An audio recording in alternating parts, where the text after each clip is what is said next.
आप लोगों पर ज़बरदस्ती इस्लाम थोपना शुरू किए। आप इस्लाम को फैलाने के लिए 3 ऑप्शन दिया करते थे, इस्लाम कबूल कर लो, वरना जिज़िया पे करो, वरना जंग के लिए रेडी हो जाओ। हेलो दोस्तों, मैं आप सबका स्वागत करता हूं मेरे इस चैनल इंडियन एक्स मुस्लिम पर। उम्मीद है कि आप लोग अच्छे से होंगे। आज का वीडियो मुफ्ती यासिर नदीम अल वाजिदी डिबंक्ड मोहम्मद्स मैरिजेस एनालिसिस सीरीज़ का सेकंड पार्ट है। इसमें हम देखेंगे मुफ्ती साहब ने मोहम्मद बिन अब्दुल्ला, जिनको मुस्लिम अल्लाह का नबी मानते हैं, उनकी इतनी सारी मैरिजेस को सही साबित करने के लिए क्या क्या एक्सक्यूज़ेस देते हैं, और उस पे मैं बताऊंगा कि वो एक्सक्यूज़ेस या वो रीज़न वैलिड है या नहीं। इसके बाद वाले पार्ट में हम मोहम्मद साहब की आयशा के साथ जो शादी हुई थी उस पर डिस्कस करेंगे। जो भी व्यूअर्स पार्ट 1 नहीं देखे हैं वो पार्ट 1 भी देख ले और इस वीडियो को आप लास्ट तक देखें। उम्मीद करता हूं कि आपको इससे बहुत कुछ समझने और सीखने मिलेगा। वीडियो देखने के बाद इसको लाइक, कमेंट और सबसे ज़्यादा इम्पोर्टेंट चीज़ सबके साथ शेयर करना ना भूलें। बिना किसी डिले के स्टार्ट करते हैं एक्चुअल टॉपिक। आप सबको पता है मोहम्मद साहब ने अपनी ज़िंदगी में कई सारी शादियां की है। कोई 13 मानता है, कोई 15 और कोई 11। आप सोचिए, एक आम इंसान एक शादी करने के लिए भी सोचता है, और यहाँ नबी ने 2-3 नहीं बल्कि 10 की गिनती भी पार कर ली है। बीवी बच्चों को पालने के लिए पैसों की ज़रूरत होती है, घर की ज़रूरत होती है और कई सारी चीज़ें देखना पड़ता है। मोहम्मद तभी के कोई करोड़पति तो थे नहीं। मुसलमान ये भी कहते हैं कि नबी ने बहुत तकलीफ़ें उठाई, बहुत सी बार उन्होंने उनके खाने के वांदे रहते, भूखे रहकर भी दिन गुजारे। मैं कहता हूँ कि ज़रूरत क्या थी इतनी शादियाँ करने की। खुद भी भूखे रहो और घर वालों को भी भूखा रखो। और एक बात देखिए आप लोग, इस्लाम ने आम मुसलमानों को सिर्फ 4 शादियों की इजाज़त दी है, और नबी ने अपने आप को एक्सेप्शन में रखा इससे, और 4 से ज़्यादा शादियां की। इस पर एतराज़ होते गए और मुसलमान उसका बिना कोई लॉजिकल रीजनिंग के इस चीज़ को डिफेंड करने की कोशिश करते हैं। ठीक इसी तरीके से हमारे प्यारे और इंटेलिजेंट समझे जाने वाले मुफ्ती यासिर नदीम अल वाजिदी साहब ने भी कोशिश की है। चलिए इनकी रीजनिंग को एक एक करके देखते हैं और उसके बाद मैं अपनी बात रखता हूँ। गुफ्तगू का मौजू यह है कि नबी करीम सल्लल्लाहु अलैहि वसल्लम ने 4 से ज्यादा निकाह किए हैं, 11 निकाह किए हैं, और आम मुसलमानों को 4 की इजाजत है। तो ऐसा क्यों है? यानी अगर 4 की इजाजत आम लोगों को है तो नबी करीम सल्लल्लाहु अलैहि वसल्लम को भी 4 की ही इजाजत और 4 ही निकाह करने चाहिए थे, जैसा कि सबको ये इजाजत है। तो इसका जवाब यह है कि नबी करीम सल्लल्लाहु अलैहि वसल्लम को बहुत सारे अहकाम ऐसे हैं कि जो आप सल्लल्लाहु अलैहि वसल्लम के साथ खास हैं, और वो अहकाम ऐसे हैं कि आप उनको देखकर ये नहीं महसूस करेंगे कि ये आपका प्रिविलेज है। मिसाल के तौर पर तहज्जुद की नमाज है।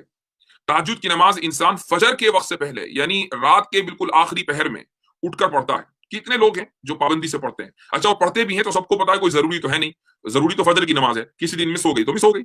लेकिन आप सल्लल्लाहु अलैहि वसल्लम के लिए वो नमाज नफिल नहीं थी बल्कि फर्ज थी। अब कोई ये कह सकता है कि भाई आप सल्लल्लाहु अलैहि वसल्लम पर वो नमाज फर्ज क्यों थी? इसलिए कि ये आपको कुछ अहकाम यानी नबी करीम अलैहिस्सलाम के लिए कुछ अहकाम ऐसे थे जिनमें आपको एक्सेप्शनल स्टेटस हासिल था। वो एक्सेप्शनल स्टेटस यहां भी हासिल है कि तहज्जुद की नमाज फर्ज है। आम लोग पूरी उम्मत के लिए नफिल यानी ऑप्शनल है, और नबी करीम सल्लल्लाहु अलैहि वसल्लम के लिए फर्ज है यानी कंपलसरी है। एक मसला हुआ। आपने देखा कितना ज़बरदस्त रीज़न दिया है मुफ्ती साहब ने। मैं मुफ्ती साहब से पूछना चाहता हूँ कि कोई इंसान अगर रोज़ तहज्जुद पढ़ना चाहे तो वो पढ़ सकता है या नहीं? यकीनन पढ़ सकता है ना। आपने खुद कहा कंपलसरी नहीं है, ऑप्शनल है। मैं पूछता हूँ, मुसलमान 4 से ज़्यादा शादी कर सकता है क्या? ये भी ऑप्शनल आप रखे हो। इधर तो 4 से ज़्यादा प्रोहिबिटेड है। तो आपका ये एक्सक्यूज़ कोई काम का नहीं है। थोड़ा और अच्छी कोशिश करिए मुफ्ती साहब। आगे सुनिए मुफ्ती साहब क्या कह रहे हैं। दूसरा मसला यह है कि नबी करीम सल्लल्लाहु अलैहि वसल्लम सौम विसाल रखा करते थे। सौम विसाल क्या है? सौम विसाल यह है कि पे दर पे रोजे, और बीच में ना कोई खाना ना पीना, कई कई दिन तक आप सल्लल्लाहु अलैहि वसल्लम बगैर खाए और बगैर पिए रोजा रखते थे। ये रमजान की बात नहीं हो रही है, बल्कि आउटसाइड ऑफ रमजान। और आपको की देखा था कि जब कुछ लोगों ने नबी करीम सल्लल्लाहु अलैहि वसल्लम की को फॉलो करना शुरू किया कि भाई हम भी चलो इसी तरह कोशिश करते हैं, तो आप सल्लल्लाहु अलैहि वसल्लम ने फरमाया कि नहीं, तुम्हें करने की जरूरत नहीं है, ये तो मैं करूंगा। तो उम्मत को मना कर दिया कि तुम ऐसे रोजे नहीं रखो, तुम तो रखो सौमे दाऊदी। सौमे दाऊदी कहते हैं कि एक दिन रोजा रखो, एक दिन खाओ, फिर रोजा रखो, फिर खा लो, फिर रोजा रखो, फिर खा लो, इस तरीके से। लेकिन आप सल्लल्लाहु अलैहि वसल्लम खुद पे दर पे यानी कंसेक्यूटिवली आप सल्लल्लाहु अलैहि वसल्लम रोजा रखते थे। ये भी एक एक्सेप्शनल मसला है। ऐसे ही शादियां आप सल्लल्लाहु अलैहि वसल्लम ने की हैं। मुफ्ती साहब ने फिर से एक नाकाम कोशिश की है कि बहुत ही चालाकी से तोड़ मरोड़ कर इस चीज़ को बताया है। एक तो ये कि मुफ्ती साहब अपनी बात की कोई दलील या रेफरेंस देते नहीं हैं, जहाँ दलील पूरी दिए वहाँ इनकी बात गलत साबित हो जाएगी। ये बता रहे हैं एक वाक़या एक सहाबा का, एक नबी के कंपेनियन जिनका नाम है अब्दुल्ला बिन अम्र। ये सहाबी ने कहा था मैं अपनी पूरी ज़िंदगी रोज़ा रखूँगा। यहाँ गौर करिए, सहाबी ने पूरी ज़िंदगी रोज़ा रखने की बात की थी। पूरी ज़िंदगी तो नबी ने भी रोज़ा नहीं रखा। नबी ने इनसे कहा आप 3 रोज़े रख लो हर महीने, ये काफ़ी है। सहाबा ने कहा मेरे पास इससे ज़्यादा ताकत है, मैं 3 से ज़्यादा रख सकता हूँ रोज़े। नबी ने कहा तो फिर 5 रखो। सहाबा ने कहा और ज़्यादा ताकत है मुझ में और मैं रख सकता हूँ। नबी ने फिर 7 का ऑप्शन दिया उनको, फिर ना मानने पर 9 और फिर 11 का ऑप्शन दिया। इस पर भी सहाबा नहीं माने। फिर नबी ने एक तरीका बताया कि सबसे बेस्ट तरीका नबी दाऊद का के रोज़े रखने का जो तरीका है वो सबसे बेहतर है। आधा साल रोज़ा रखो हर अल्टरनेट डेज पर। ये वाक़या अलग अलग वर्डिंग्स के साथ कई अहादीस में आया है। मुझे तकरीबन 12 से 13 अहादीस मिली, मैं डिस्क्रिप्शन में इसको डाल दूँगा, आप चेक कर सकते हैं। अब देखिए, नबी के बारे में खुद आता है कि वो कंटिन्यूस पूरे महीने रोज़े नहीं रखते थे। उम्मे सलमा फरमाती है कि नबी शाबान के अलावा कभी पूरा महीना रोज़ा नहीं रखते, शाबान के साथ रमज़ान को कंटिन्यू करते। islamqa.info वेबसाइट पर आप देखोगे तो एक सवाल मौजूद है।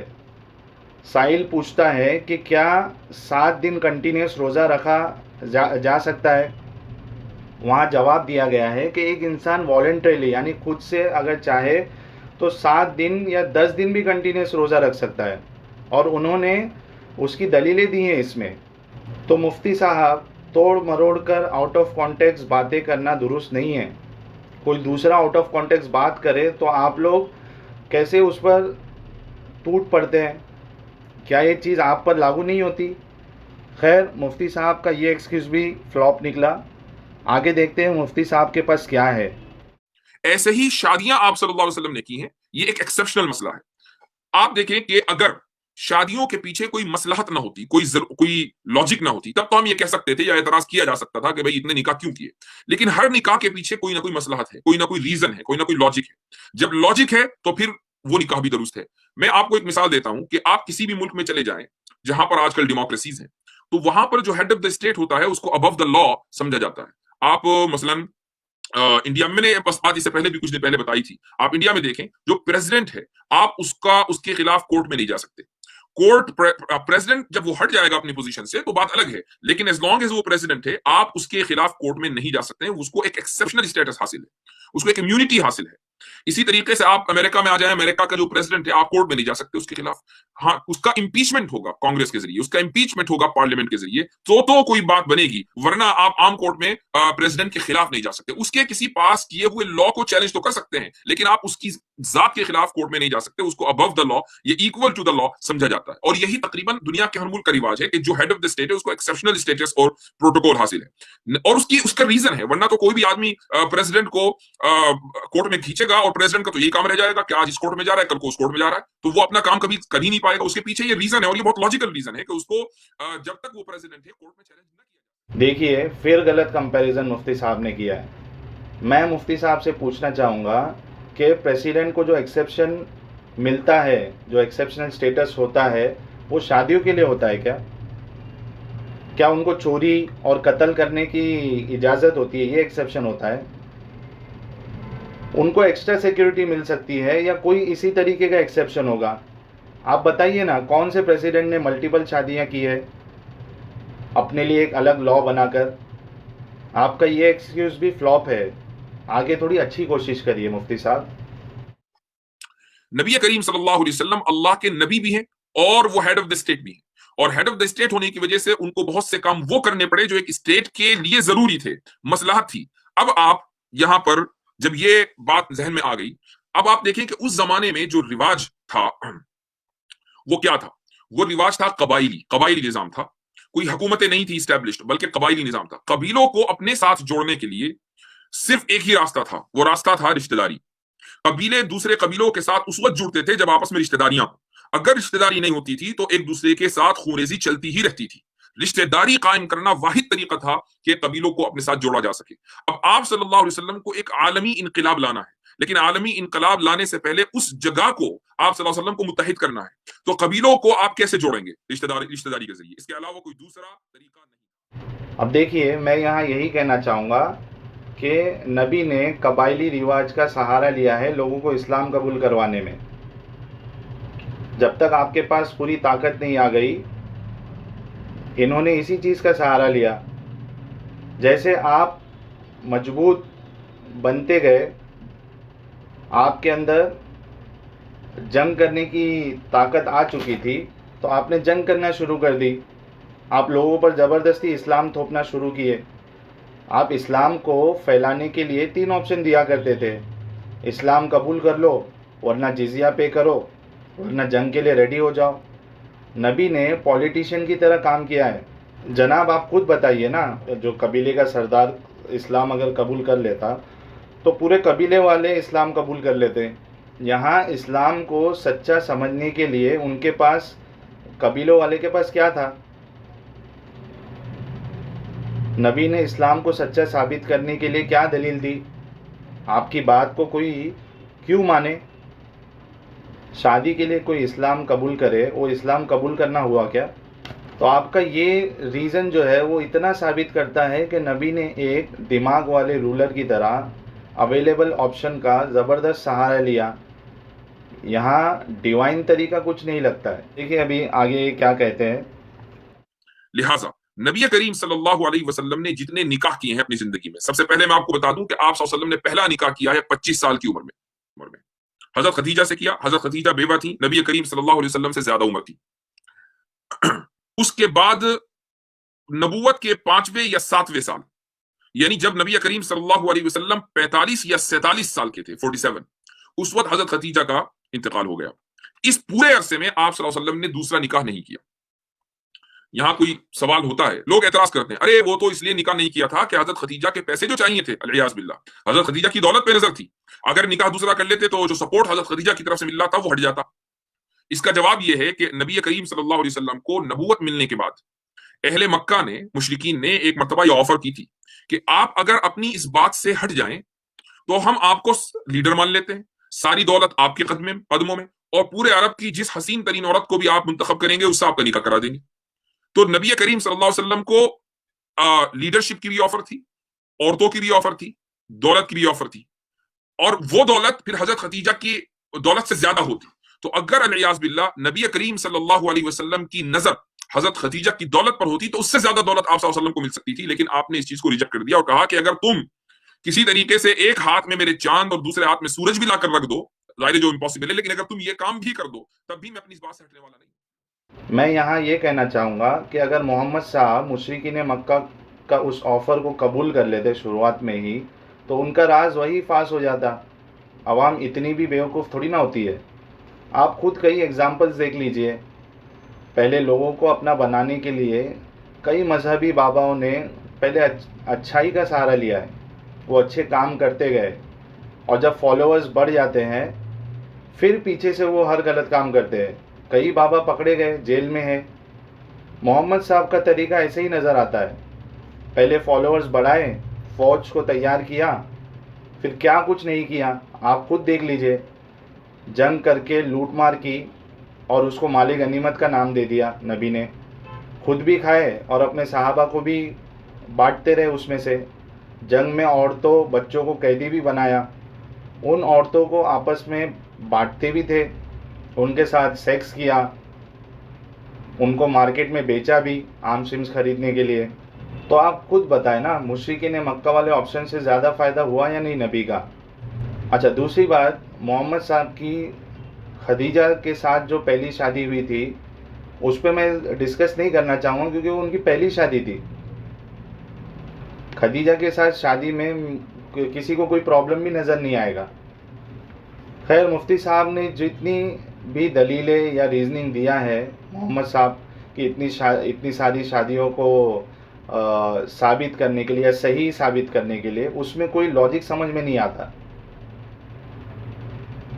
एक जो उनका लास्ट वाला पॉइंट था वो एज अ रूलर समझ में आता है, पर उसमें भी कुछ डिवाइन नज़र नहीं आता, क्योंकि हमने ज़ैनब बिनते जाश का केस देख चुके हैं, हम उसको मैंने डिस्कस किया है मेरी पहले वाली वीडियो में, और आगे आयशा और सफ़िया बिनते हुए का केस भी हम लोग देखेंगे, जहाँ कोई पॉलिटिकल बेनिफिट नज़र नहीं आता है।